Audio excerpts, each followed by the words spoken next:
Amém. Meus queridos irmãos, bom dia, graça e paz. Amém. Vamos, por gentileza, abrir as Bíblias em Romanos, no capítulo 10. Romanos, capítulo 10. Vocês me ouvem melhor agora? Amém? Dá para me ouvir aí? Ainda não? Agora sim, não é? Então, muito bem. Novamente, meus irmãos, um bom dia, graça e paz. Aqueles que nos acompanham pela internet, creio que agora vocês conseguem me ouvir, não é? Bom dia, que Deus lhes abençoe. Vamos abrir nossas Bíblias em Romanos, no capítulo 10. No domingo anterior nós concluímos no verso 14, mas hoje eu gostaria de ler com os irmãos a partir do verso 9, por causa do contexto. Essa é a nossa última EBD do ano, até aqui nos ajudou o Senhor. Tem sido um tempo muito precioso e nós agradecemos muito a Deus por sua bondade.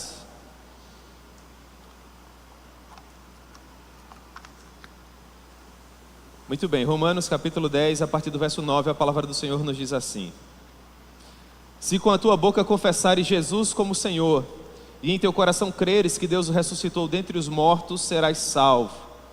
Porque com o coração se crê para a justiça e com a boca se confessa a respeito da salvação.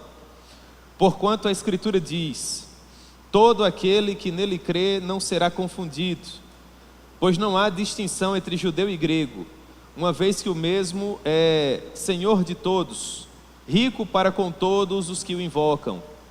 Porque todo aquele que invocar o nome do Senhor será salvo. Como, porém, invocarão aquele em quem não creram? E como crerão naquele de quem nada ouviram? E como ouvirão, se não há quem pregue?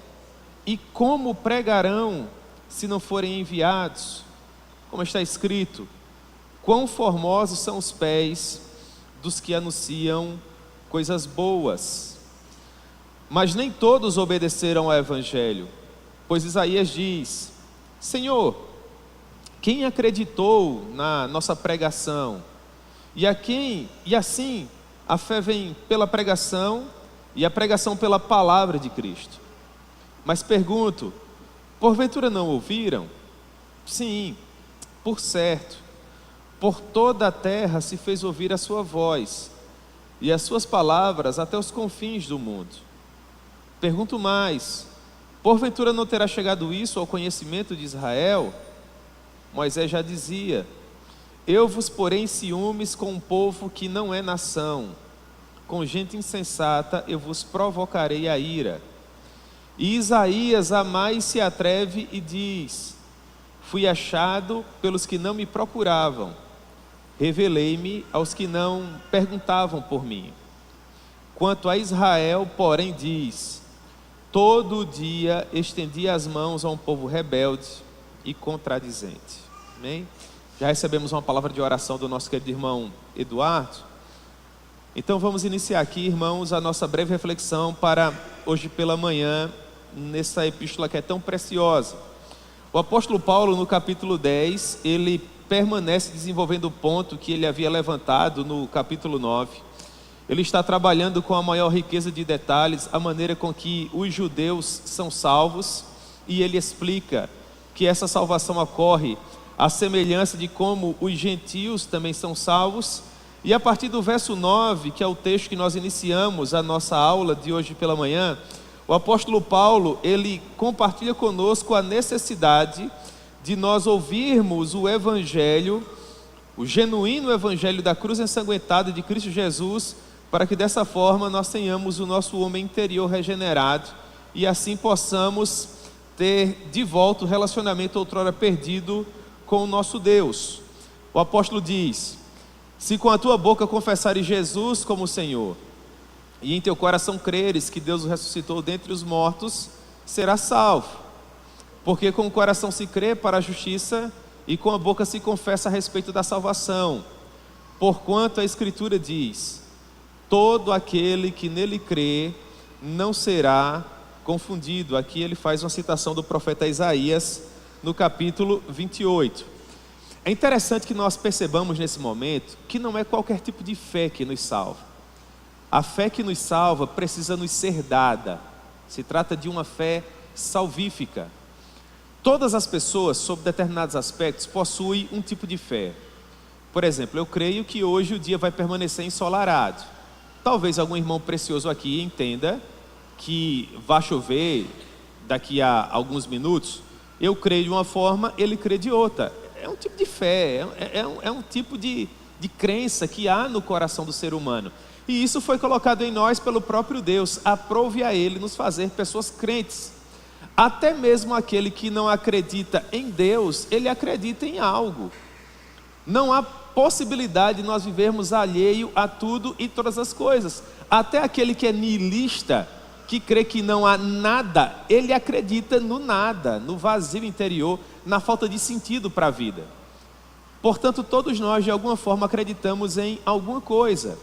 A pergunta que nós precisamos nos fazer, olhando para esse texto escrito pelo apóstolo Paulo, é a seguinte: qual o tipo de fé que pode me salvar? Para ser salvo, eu preciso acreditar em quê? Você precisa acreditar em Jesus como o único e suficiente Salvador da sua vida, mas um pouco mais que isso. Porque a mera fé de que Jesus é Senhor, os próprios demônios possuem. Escrevendo a sua epístola, Tiago diz o seguinte, Tiago capítulo 2, verso 19, ele diz: crês tu que Deus é um só? Ele faz a pergunta, e ele próprio responde: você faz muito bem. Contudo, até os demônios creem e tremem. É óbvio que nós somos salvos única e exclusivamente pela fé. É por meio da graça de Deus que nós somos salvos. É por meio da graça de Deus que nós nos apropriamos do sacrifício vicário de Cristo. Mas uma vez que essa graça nos é concedida e essa fé nos é dada, o próximo passo é a transformação que claramente acontece em nosso coração. No momento em que o coração de pedra, segundo o profeta Ezequiel nos ensina, é retirado, e no lugar dele é colocado um coração de carne. Palavras do apóstolo Paulo a respeito dessa transformação, ele diz, Efésios capítulo 2, versos 8 e 9: porque pela graça sois salvos mediante a fé, e isso não vem de vós, é um dom de Deus, não tem a ver com as obras, para que dessa forma ninguém possa ter como se orgulhar pelo fato de ter sido salvo. Unindo o texto de Ezequiel que eu mencionei, o texto de Isaías e o texto de Efésios, o que nós temos? Que o nosso Deus nos encontra completamente alienados dele. E é esse Deus que vai até lá, nos encontra mortos em nossos delitos e em nossos pecados, e infunde em nosso coração graça suficiente a ponto de nos retirar de um estado de morte em que nós nos encontrávamos, para finalmente nos oferecer vida e vida em abundância. Como é que isso ocorre na prática? Se nós estamos mortos em nossos delitos e pecados, em um primeiro momento se faz necessário que nós sejamos regenerados. É assim que nós acreditamos. Uma vez que a regeneração, o próximo passo é a salvação. Nós não temos como precisar exatamente como é que isso ocorre. O que nós sabemos é que é algo praticamente instantâneo, se não instantâneo. No momento em que você é regenerado, você é salvo. Contudo, nós entendemos que no primeiro momento acontece necessariamente a regeneração, porque nós não acreditamos que o homem coopera com a sua própria salvação. Aqueles que creem que o homem coopera com a sua própria salvação, em um primeiro momento eles acreditam que a salvação, o homem percorre metade do caminho, Deus percorre a outra metade, e nesse momento, quando esses dois caminhos se encontram sinergisticamente, a palavra sinergia tem a ver com cooperação. Há irmãos preciosos que creem que nós seres humanos cooperamos com a nossa própria salvação. Então eles acreditam que o homem faz uma parte, Deus faz a outra, eles unem esforços e nesse momento acontece a salvação. Após a salvação, para que o homem seja considerado uma nova criatura, vem a regeneração. Momento em que Deus retira o coração de pedra, coloca o coração de carne. Esses mesmos irmãos, eles acreditam que isso pode ser perdido. Caso o homem decaia dessa condição, a união sinergística se rompe. O homem volta para o estado de depravação, Deus permanece sendo santo. Caso o homem novamente se arrependa dos seus pecados, todo o processo é feito novamente e tudo acontece de novo. Nós acreditamos de uma maneira diversa. Primeiro acontece a regeneração. Primeiro você sai de um estado de morte, através de uma obra que é soberana, ela compete apenas a Deus. E no momento em que Deus te retira do estado de morte, no momento em que te regenera, Ele também te salva. Você não faz absolutamente nada, você não dá um único passo, que dirá chegar até a metade do caminho. Para nós se faz necessário que Deus venha até nós, nos tome por nossas mãos e nos arraste até a presença dEle. E nós não acreditamos que isso possa ser perdido, porque todo o movimento foi feito por Deus. Se tudo que Deus fez até hoje, Ele fez perfeitamente, será que Ele haveria de falhar apenas na nossa salvação? Nós acreditamos que não. Por isso se diz que uma vez que o pecador é regenerado, ele é regenerado de uma vez por todas. Ele ainda vai falhar, ele ainda vai pecar, vai aborrecer pessoas, vai desagradar a Deus, mas nenhum desses pecados será suficiente para retirá-lo da presença do Senhor, porque todos esses pecados já foram perdoados na vitória do Calvário. Aquele que verdadeiramente foi regenerado, ele recebe graça suficiente não apenas para sair do estado de morte em que ele se encontrava, mas ele recebe graça suficiente para permanecer na presença do Senhor até o fim. Segundo o apóstolo Paulo, ele já se encontra assentado nos lugares celestiais em Cristo Jesus, porque aqueles a quem Deus chamou, Ele também predestinou, e aqueles a quem Ele predestinou, Ele também justificou, e aqueles a quem Ele justificou, Ele também glorificou. Os que foram chamados foram necessariamente glorificados. Por óbvio que nós, que fomos chamados, ainda permanecemos nesse tabernáculo, nós ainda estamos cumprindo aqui a nossa missão. É aquela velha tensão entre o já e o ainda não. Nós já estamos em um estado de graça, nós não podemos decair dessa condição, mas ainda não chegamos no céu. Contudo, nós acreditamos que, se for o caso de Deus, sendo essa a sua vontade para as nossas vidas, nos levar para a sua presença hoje, quem sabe, quando os nossos olhos se abrirem novamente, nós estaremos na presença do Senhor, e não há nada que possa fazer com que isso não aconteça, porque não há nada que possa nos separar do amor de Deus que está em Cristo Jesus. Isso aqui são os bastidores da nossa salvação, a maneira com que na economia do reino o pecador é salvo por meio da graça. Pensando de uma maneira mais objetiva, digamos assim, o apóstolo Paulo resume dizendo da seguinte forma: se com a sua boca você confessar Jesus como Senhor, e no seu coração você crer que Deus te ressuscitou, ou melhor, que Deus o ressuscitou dos mortos, você será salvo, porque com a boca se confessa para a justiça e com o coração se crê a respeito, porque com o coração se crê para a justiça e com a boca se confessa a respeito da salvação. Todo aquele que nele crê não será confundido. Como é que nós podemos analisar de uma maneira mais pedagógica o que Paulo está querendo nos dizer aqui? Em um primeiro lugar, pedagogicamente falando, para a nossa salvação se faz necessário uma primeira coisa, qual seja? Confessar que Jesus é o nosso Senhor. Contudo, confessar que Jesus é Senhor não é meramente acreditar nele. É por isso que eu dizia para vocês no começo da minha fala que se faz necessário acreditar. Nós somos salvos por meio da graça, através da fé. Mas acreditar em quê? Acreditar em Jesus? Sim, mas acreditar em todas as doutrinas relacionadas à pessoa de Cristo. Há doutrinas que são acessórias. Com respeito a essas doutrinas, há muitas diferenças entre nós evangélicos, e mesmo entre os católicos há muitas diferenças também.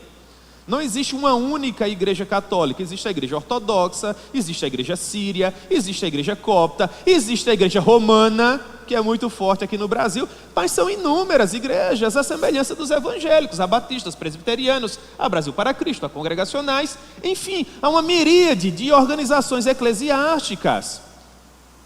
Por conta das doutrinas que são acessórias, existe esse grande número de irmãos que se reúnem sob uma administração eclesiástica, uma placa denominacional.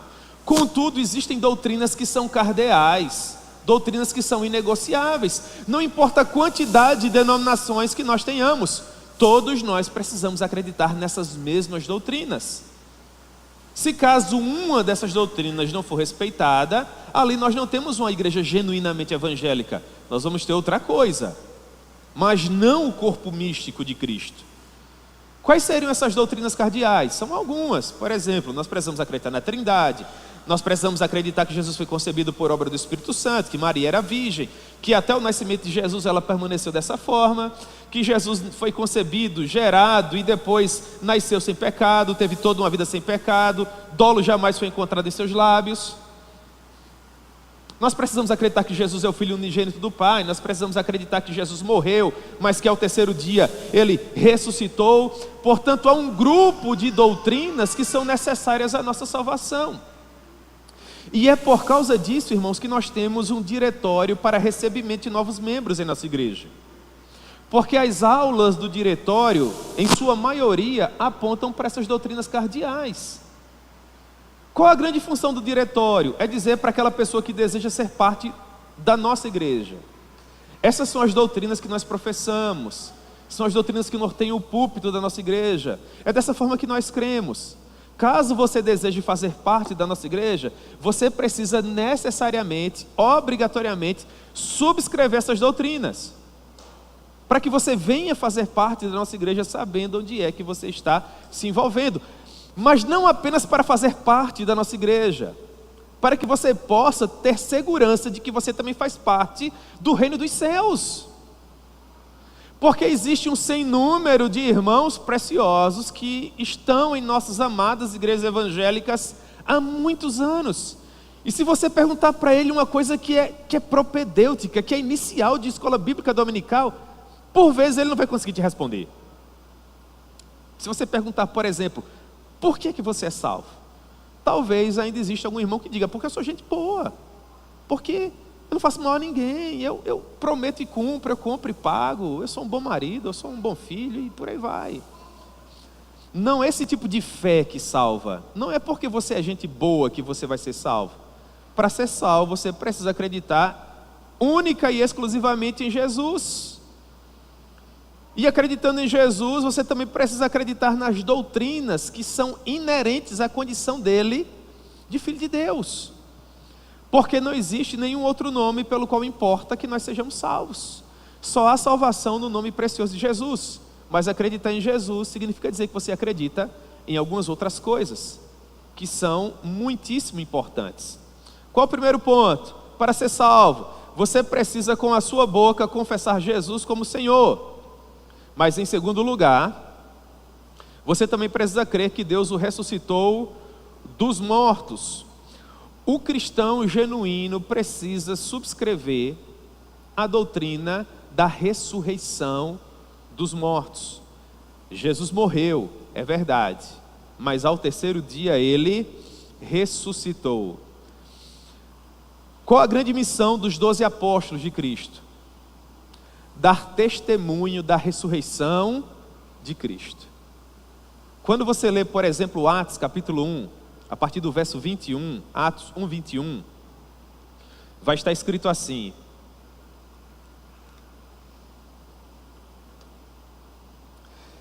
é necessário, pois, que dos homens que nos acompanharam todo o tempo que o Senhor Jesus andou entre nós, começando no batismo de João, até o dia em que dentre nós foi elevado às alturas, um destes, o que é que está acontecendo? Judas morreu e Judas precisava ser substituído. Os apóstolos estão dizendo que é necessário que um dos discípulos que acompanhou toda a trajetória pública de Jesus, que viu tudo o que aconteceu, substitua Judas. Alguém que acompanhou a vida de Jesus desde o batismo de João até o dia que Jesus foi elevado às alturas, até o momento em que, após a ressurreição, por 40 dias Jesus se apresentou vivo perante os seus discípulos por meio de provas que são incontestáveis. Pois bem, por que se fazia necessário que esse homem tivesse todo esse conhecimento? A resposta está no final do verso 22. Para que esse homem se torne testemunha conosco da sua ressurreição. Os apóstolos, eles eram tão convictos daquilo que na teologia bíblica nós chamamos de testemunho apostólico, que não é outra coisa senão a ressurreição do Senhor Jesus, que todos eles de bom grado, à exceção do apóstolo João, que morreu farto de dias, mas à exceção do João, todos os demais foram martirizados, todos os demais foram assassinados, em virtude da perseguição que se nomeava naquele princípio de século. E os nossos doutrinadores são unânimes em dizer uma coisa a respeito da morte de todos os apóstolos e das gerações subsequentes que vieram após aqueles homens inaugurais. O que esses doutrinadores ensinam a uma só voz, uníssono. Eles ensinam que ninguém está disposto a dar a própria vida por algo de que duvida. Ninguém morre por uma dúvida. As pessoas só morrem por conta das suas convicções, das suas certezas. Os apóstolos tinham tanta convicção de que efetivamente Jesus morreu e ressuscitou, que eles deram as suas próprias vidas para provar que isso é real. Séculos e séculos se passaram e as pessoas estão fazendo as mesmas coisas ainda nos dias atuais. Nesse momento, há pessoas que estão dando a própria vida porque acreditam que Jesus ressuscitou. São esses dois pontos principais. Você precisa crer que Jesus é Senhor, mas em segundo lugar, você também precisa crer que Deus o ressuscitou dos mortos. E essa fé não parte de você. Aí agora nós voltamos para o texto de Efésios capítulo 2. Porque pela graça sois salvos mediante a fé. Fé em quê? Fé em Jesus como único e suficiente Salvador. Fé que Jesus ressuscitou dos mortos. Contudo, isso não vem de vós, é um dom de Deus. Se você cooperasse com a sua própria salvação, se essa fé brotasse do seu coração, de acordo com a sua própria vontade, você teria do que se gloriar. Isso é Romanos capítulo 4. Porque quando você trabalha, quando você coopera, quando você faz a sua parte, o seu salário não é graça, o seu salário é obrigação. Você não recebe o seu salário no final do mês porque você é o funcionário mais bonito. Você pode até ser. Você recebe o seu salário no final do mês porque você trabalhou. Se você não trabalhar, sabe quantas vezes o seu patrão vai te pagar? Nenhuma. Você não é tão interessante assim. Você não é tão engraçado assim. A sua empresa não precisa tanto assim de você. Se você não trabalhar, meu irmão, o seu patrão não vai esperar nem os 30 dias. Se você não justificar o dia, o único dia que você faltou, com um atestado, com algo plausível, sabe o que é que ele vai fazer? Ele vai substituir você por alguém melhor que você. E a sua empresa não é o céu, ela é só a empresa onde você trabalha. Se há uma seriedade tamanha só para você fazer parte da empresa onde você trabalha, imagine fazer parte da família de Deus e morar no céu. Não é de qualquer forma, não é porque você quer. Você precisa ser chamado. E você precisa corresponder a esse chamado. Então Deus primeiro precisa te dar fé. Então você corresponde a essa fé. E se você, meu irmão, for levado pelo Espírito Santo, no momento em que o Evangelho for pregado, até o Monte da Caveira, para contemplar Jesus ensanguentado, esvaindo-se em sangue, das 9 horas da manhã até as 3 horas da tarde, para salvar você, você nunca mais vai perder de vista essa cena. Nada mais vai parecer tão interessante para você. Ela vai se tornar o ponto alto da sua existência, e tudo mais vai perder o brilho. Você só terá olhos para Jesus, Ele será o teu Senhor. Mas você precisa ser levado pelo Espírito Santo até lá. Porque se você não for levado pelo Espírito Santo até lá, se você for com as suas próprias pernas, você pode auto-enganar-se. Você pode achar que foi até o final do caminho, quando na verdade você não foi. E se você não for levado até a cruz de Cristo, para que o fardo do pecado caia das suas costas, e você seja completamente perdoado, em algum momento você vai ficar pelo caminho. Em algum momento essa falta de regeneração será denunciada. Porque há pessoas que passaram tantos e tantos anos em nossos arraiais evangélicos e infelizmente ficaram pelo caminho. E eu digo isso com muita solenidade, com muito respeito, com muito temor. Porque muito provavelmente nunca foram salvos de fato e em verdade, irmãos. chegaram para o Dr. Shedd há muitos anos, e essa história é muito conhecida, e perguntaram para ele: Dr. Shedd, é possível que o homem perca a salvação? E ele respondeu assim: depende de quem salva esse homem. Se foi Jesus, ele pode descansar o seu coração, porque ele está completamente seguro na obra de Cristo. Eu creio dessa forma, irmãos, e essa é toda a certeza do meu coração, porque, verso 11, a Escritura diz: todo aquele que nele crê não será confundido. Não há ninguém que efetivamente tenha depositado toda a sua confiança em Jesus e tenha ficado pelo caminho. Não há ninguém que tenha sido deixado para trás. Não há ninguém que tenha sido esquecido. Eu disse isso em domingos outros aqui. Deus jamais vai perder a sua papelada no céu. Não é nesse Deus que eu acredito. Eu gosto muito quando Joel Bick, o pastor Joel Bick, grande homem de Deus, diz o seguinte: não haverá cadeiras vazias no céu. Vai contra a soberania do nosso Deus. Já imaginou, irmãos? Começa as bodas do Cordeiro, de repente a gente olha, tem uma cadeira vazia. Aí Jesus olha para o Miguel e fala assim: ô Miguel, onde foi que a gente errou? Fazer uma reunião celestial para a gente ver onde foi que aconteceu o erro, que alguém ficou pelo caminho. E essa pessoa preciosa comprada pelo sangue de Cristo está onde? Vocês percebem como isso chega a ser jocoso, engraçado? É impossível que alguém se perca, irmãos. É impossível que Jesus falhe. É impossível que o Pai não seja glorificado no triunfo do Filho. É impossível que o Espírito Santo não conserve, não preserve a vida daquele que depositou a sua confiança em Cristo. Não faz qualquer sentido. A Bíblia não permite um prejuízo tamanho. Se você, no momento em que ouviu o Evangelho, foi levado pelo Espírito Santo até a presença de Jesus crucificado, e naquele momento você encontrou salvação, descanse o seu coração. Você está completamente seguro em Jesus.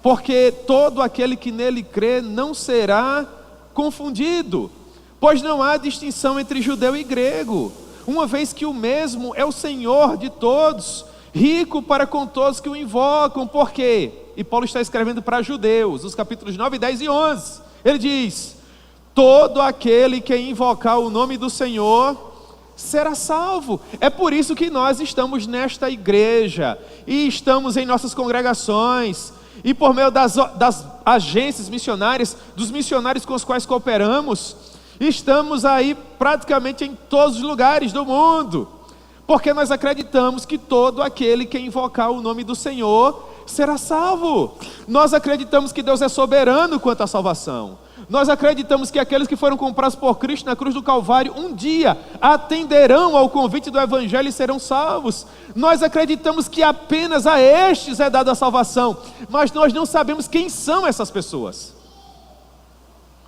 Eu não sei quem vai atender de uma maneira afirmativa ao convite do Evangelho ou não. Eu não sei a quem foi que Deus concedeu essa fé salvífica ou não. Eu não sei quem foi comprado por Cristo lá no Calvário. Eu não sei a quem foi que o Pai deu ao Filho. É por isso que eu tenho que pregar o Evangelho a toda a criatura.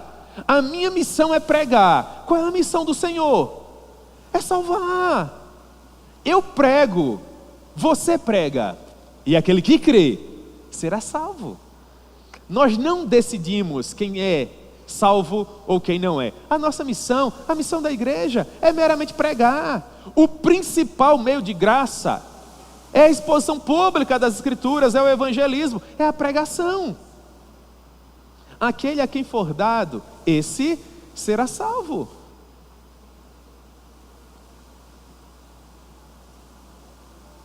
O ser humano orgulhoso que vem para a igreja, e todos nós passamos por essa fase na vida, né? Cheio de direitos, cheio de prerrogativas, ele acha que pode entrar numa queda de braço com Deus. Ele se sente no direito de vir para a igreja desacreditando de tudo e de todos, como que se tudo aquilo estivesse ali acontecendo por causa dele, como que se ele fosse a cereja do bolo, e todos nós aqui estivéssemos imbuídos da responsabilidade de satisfazê-lo, para que, uma vez satisfeito em seu ideário, em sua cosmovisão, em sua maneira de conceber a sua própria religiosidade, ele vinha dizer: agora vocês me convenceram. Eu quero servir esse Jesus na proporção em que vocês servem. Meu irmão, você está redondamente enganado. Esse culto não é para você. Nós não estamos aqui imbuídos da responsabilidade de convencer você de absolutamente nada. Nós estamos aqui para glorificar o nosso Rei. Nós estamos aqui para dizer que Ele é grande, que apenas Ele é Senhor. Se o Espírito Santo te convencer disso e você desejar vir junto conosco adorá-lo, louvado seja Deus. Caso isso não lhe seja dado, meu irmão, a igreja vai continuar sem você. Isso é duro, isso é forte, isso é chocante, é claro que é, mas o Evangelho foi criado pelo nosso Deus para ser chocante mesmo. O céu vai ser a mesma coisa sem você. Deus não precisa de você para absolutamente nada. Deus não precisa das suas piadas, Deus não precisa da sua presença, Deus não precisa de você para absolutamente nada, mas você precisa desesperadamente dele.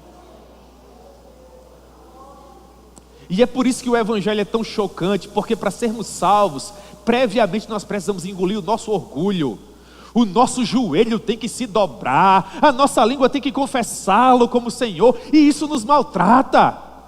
E não para por aí. Depois que o seu joelho se dobra e a sua língua o confessa, ele não te larga. Você perde o seu vocabulário e compra o dele. Você perde o seu jeito de ser e passa a se comportar como ele deseja. Até a sua maneira de se vestir, os amigos que você tem, os lugares que você frequenta, tudo agora tem que ser do jeito dele.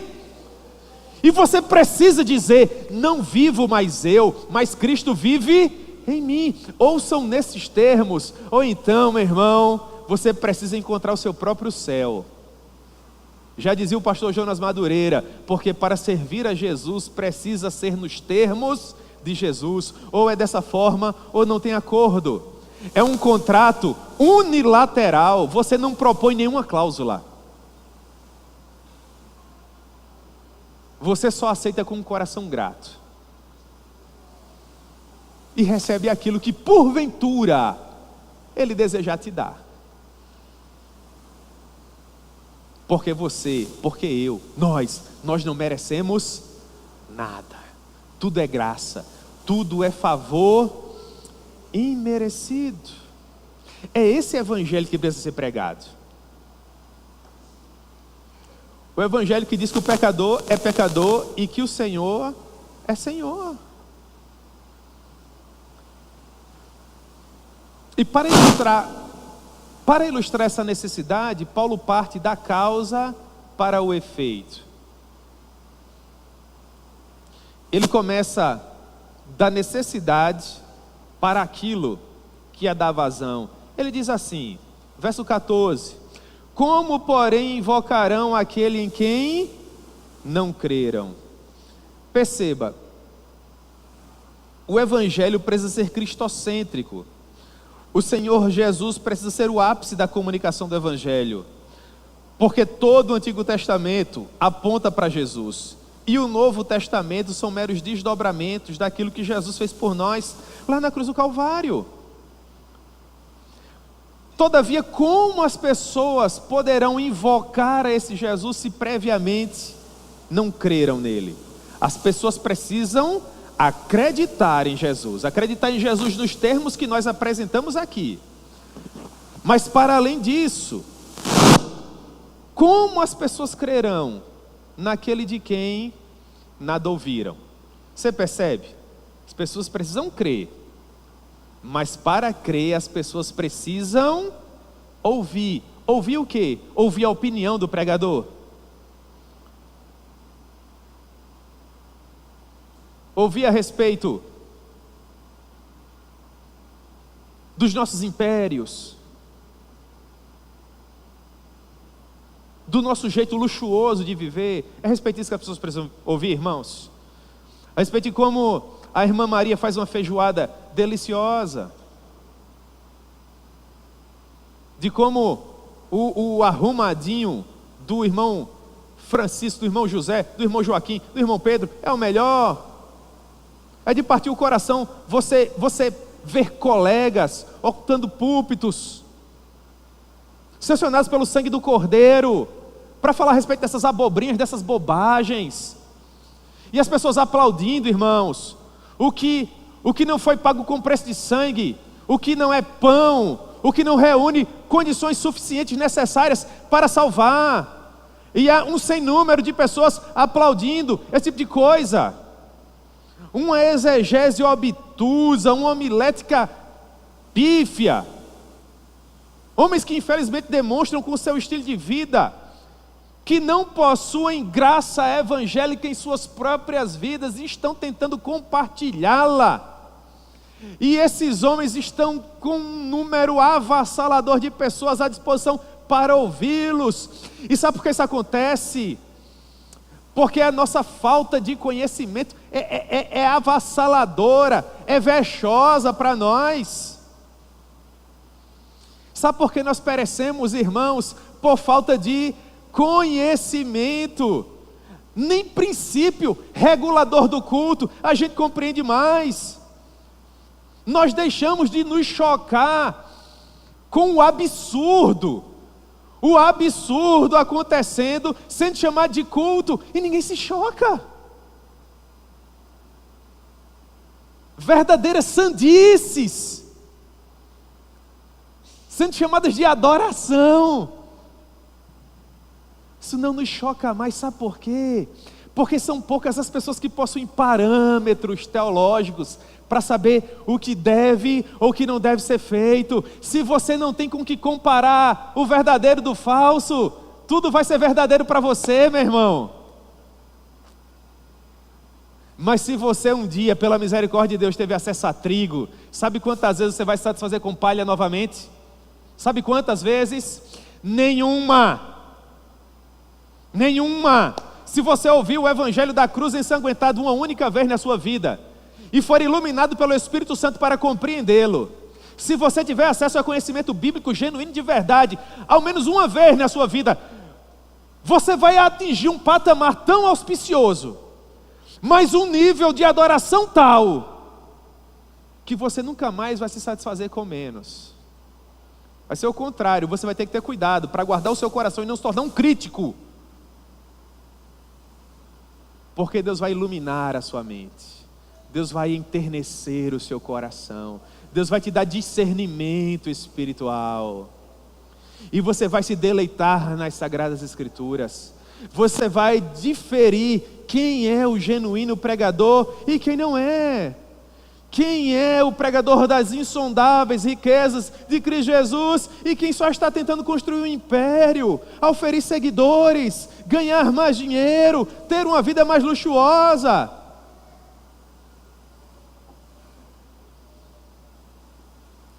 Há pessoas que estão pouquíssimo preocupadas em denunciar pecados, irmãos.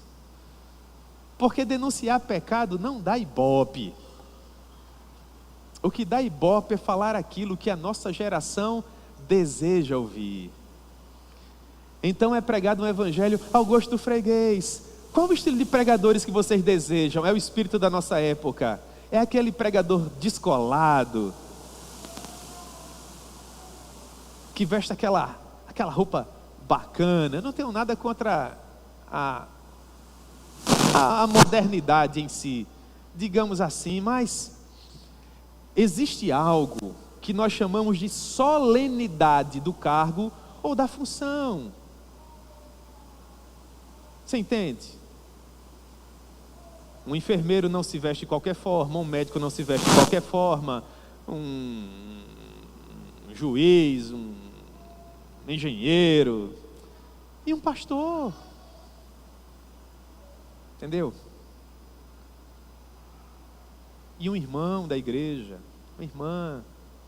Não tem a ver com comprimento, com medida, com espessura. O Espírito Santo se encarrega de nos dar essa sensibilidade para os detalhes. Mas você precisa chegar em um ambiente como esse e ter contato com o sagrado, meu irmão. Eu sei que não há um único centímetro em todo o universo que não pertence a Cristo. Mas nós precisamos criar um ambiente tal que a partir do momento que você passa daquele portão, você entenda que agora você está em um ambiente público de adoração. Você não pode sentar numa cadeira e colocar a perna noutra. Você não pode participar dessa liturgia como de qualquer forma. Se faz necessário reverência, se faz necessário santo temor, um coração compenetrado. Mas nós não queremos isso. Nós queremos algo que afague o nosso ego, que agrade o nosso coração. Nós queremos, irmãos, um ambiente irênico, que não nos denuncie o pecado, não seja belicoso para nós, que seja agradável. Nós queremos as músicas que nos agradem, que não necessariamente glorifiquem a Deus. Nós queremos que o pregador fale aquilo que nós desejamos ouvir, e não aquilo que pode nos maltratar, que pode nos magoar.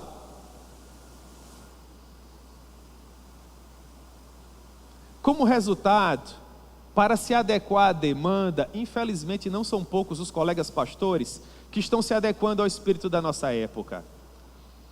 A nossa geração, irmãos, aos trancos e barrancos, com o resquício das gerações anteriores, com a graça de Deus, ainda vai conseguir sobreviver aos trancos e barrancos. Mas eu me preocupo com os netos e com os filhos dos nossos netos e por aí vai. Sabe por quê? Porque daí a pouco não vai sobrar mais pastor para chorar de madrugada pelos aflitos. Daí a pouco não vai ter mais ninguém para carregar o piano, para sofrer o dano, porque ninguém mais vai querer sofrer, nem os pastores, irmãos.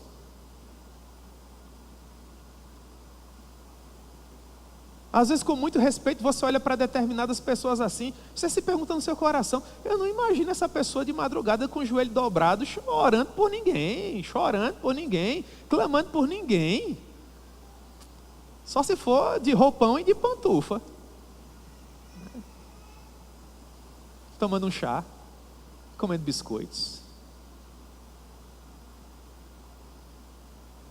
Como é que as pessoas crerão se elas não ouvirem? E como é que elas vão ouvir se praticamente não há mais quem pregue? Olha para o seminário de teologia. Antigamente o curso de teologia era 4 anos, você tinha aula todo dia. Agora o curso de teologia é 2 anos, você tem aula no sábado, na maioria. Ou um outro dia da semana. A imensa maioria dos cursos são online. Tem como voltar? Não tem mais como voltar. Nós não temos tempo, irmãos. Nós não temos tempo. Entendeu? Há anos que as nossas aulas de teologia se resumem a isso. Você faz uma apostila de 4 pontos. E um curso que antigamente era 1 ano, você dá em 1 mês. É 4 segunda-feira. Aí você dá o primeiro ponto e passa a aula inteira dizendo: se fosse antigamente, isso aqui era tantos meses. Aí na segunda aula: pessoal, o assunto está corrido, a gente tem que correr mesmo, senão não dá tempo.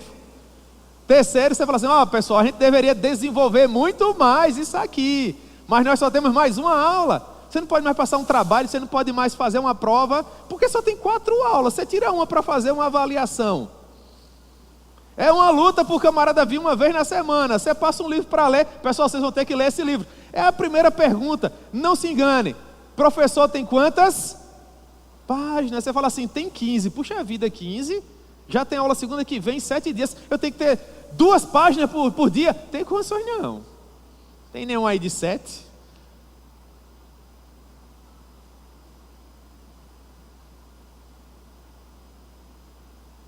Eu sei que o remanescente fiel sempre será levantado pelo Senhor, entendeu? E nós vamos sobreviver. A igreja do Senhor vai continuar caminhando até chegar ao seu ponto final. Mas aquilo que Jesus disse: será que porventura quando eu retornar eu encontrarei fé sobre a terra? Vai se tornar assim cada vez mais vívido, sabe? Se você tem um pastor que ainda chama pecado de pecado, vai ser bem-aventurado. Eu tenho uma igreja em que as pessoas ainda se preocupam em adorar a Deus. Meu irmão, e como pregarão se não forem enviados? Graças a Deus, irmãos, a nossa igreja conseguiu mandar o 13º de todos os missionários, os valores todos certinhos. Deus é bom, não é? E a gente tem tentado fazer a nossa parte, enviando essas pessoas preciosas para pregar o Evangelho. Mas nós não queremos mais enviar, irmãos, né? Qual foi a última vez, mesmo esse microfone hoje veio do céu. Qual foi a última vez que você conversou com uma família, o papai e a mamãe, 2, 3 filhos, aí passava lá a criancinha correndo, o menino, a menininha, aí geralmente a gente já começa a conversar sobre isso, né? Oh, rapaz, que coisa preciosa, glória a Deus. E esse aí, vai ser o que quando crescer? Qual foi a última vez que você ouviu o papai e a mamãe falando assim: se Deus quiser vai ser um pastor, pregador do evangelho? Eu acho que tem gente aqui que nunca ouviu. Quando foi que passou uma menininha correndo? E essa daí, vai ser o que quando crescer? Ah, essa daí vai ser a próxima Sophia Miller. Essa aí vai ser Gladys Aylward. Vai salvar um continente completinho para Jesus. Sabe por que a gente não fala mais dessa maneira? Nós nos deleitamos mais com isso, porque isso não está no nosso coração, irmãos. Agora, medicina. Agora é informática, engenheiro de software, programador de... Isso é maravilhoso. Se eu pudesse, todo mundo era médico e programador. Glória a Deus. Mas eu queria que sobrasse 2 ou 3 para ser pastor também, né? 2 ou 3 para serem missionários também. A gente não quer essa guerra espiritual, irmãos.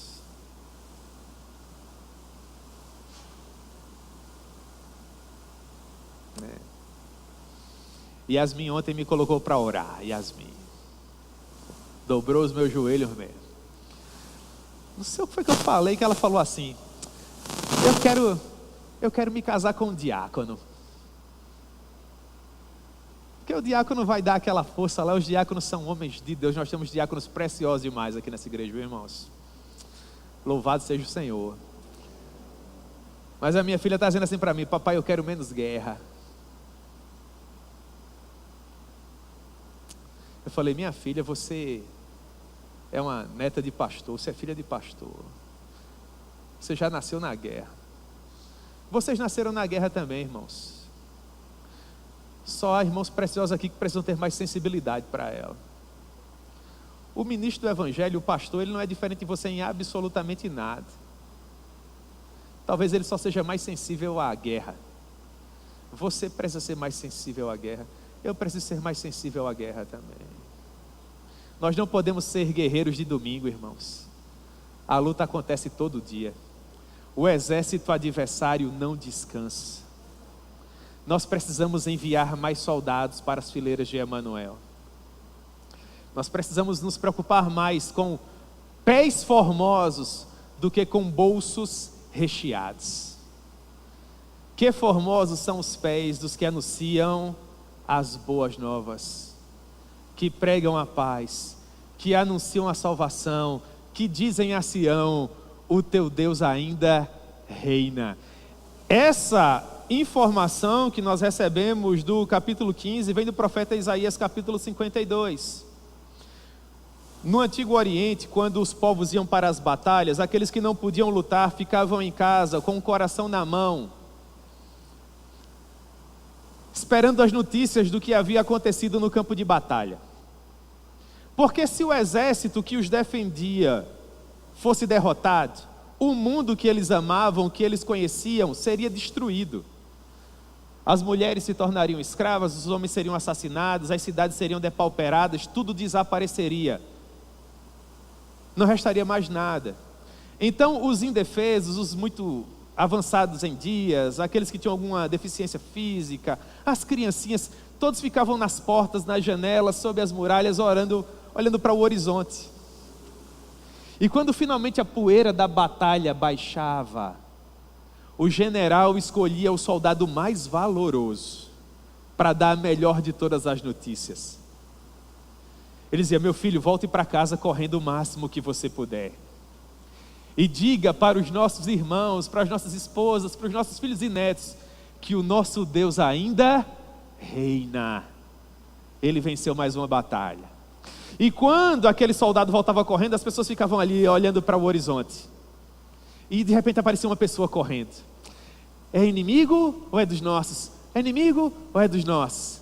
até que finalmente eles conseguiam distinguir que era um dos nossos. E quando isso acontecia, eles diziam: quão formosos são sobre os montes os pés daqueles que anunciam a paz, que anunciam a salvação, que diz a Sião: o teu Deus ainda reina. Eis o grito dos teus atalaias. Eles gritam em júbilo, anunciando a Sião que mais uma vez o Senhor desnudou o seu braço e concedeu salvação ao seu povo. Nós, irmãos, os vocacionados, somos as pessoas que correm por essas montanhas, anunciando a salvação, dizendo a todos quantos que o nosso Deus ainda reina. E nós precisamos fazer com que isso volte a nos emocionar. Você precisa olhar para um adolescente, a um jovem evangelizando aí nessa avenida e se emocionar.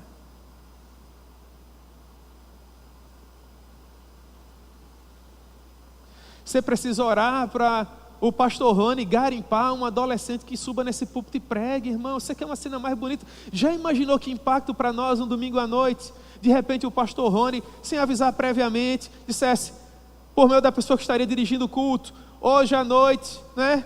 Após ali aquele momento das ofertas, geralmente quando o pregador, o arauto, ele é convidado ao púlpito, digamos que o Eduardo, o Otoniel, o irmão Francisco, Carlinhos, qualquer outro irmão precioso, dissesse assim: irmãos, agora à noite, nós gostaríamos de chamar aqui o nosso irmão Pedro, nosso irmão Moab, Elion, Nicolas, qualquer desses jovens preciosos, Luan, Reno. É um impacto maravilhoso, sim ou não? Aí está um adolescente desse de terno e gravata aqui, irmãos, abrindo a bíbliazinha dele, colocando aqui o esboço, tremendo. E aquele irmão que é mais sensível, tá nervoso, é a primeira vez, já começa a quê? A orar, a interceder. Vai lá, Senhor, ajuda o teu servo, Deus concede graça, o menino vai muito bem. Deus, o Espírito Santo já diz no seu coração. O que é que nós temos ali, irmãos? Nós temos um novo ministro da palavra, nós temos um novo pregador do evangelho, e agora nós vamos cuidar desse garoto para que ele faça boas escolhas e tenha um ministério profícuo, com frutos que permaneçam para a vida eterna, para a glória de Deus.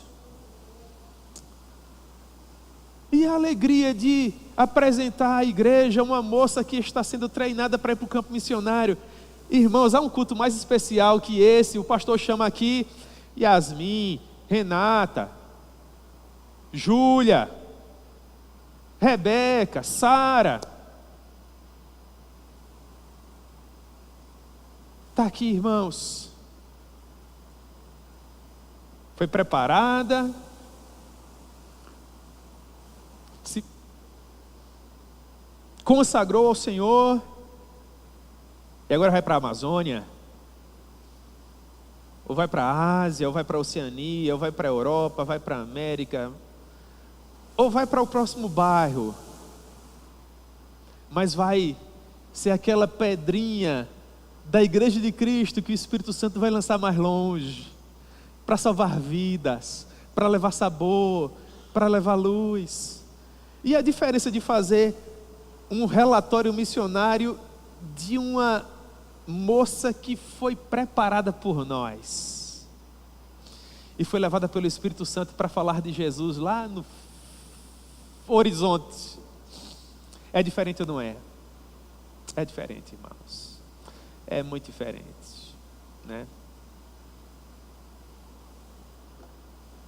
O filho de Spurgeon chegou para ele e disse que queria ser pastor e que o pai, por favor, respeitasse a decisão dele e o ajudasse. Resposta de Spurgeon: meu filho, não se preocupe.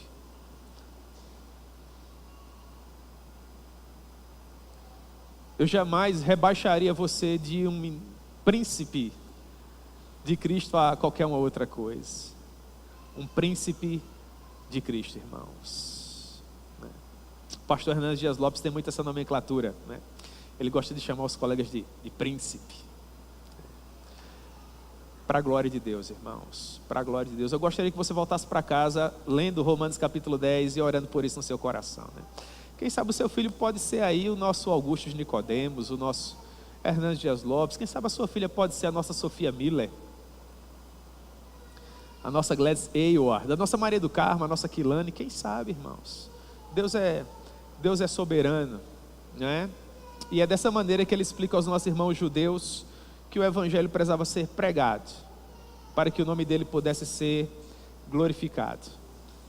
Amém?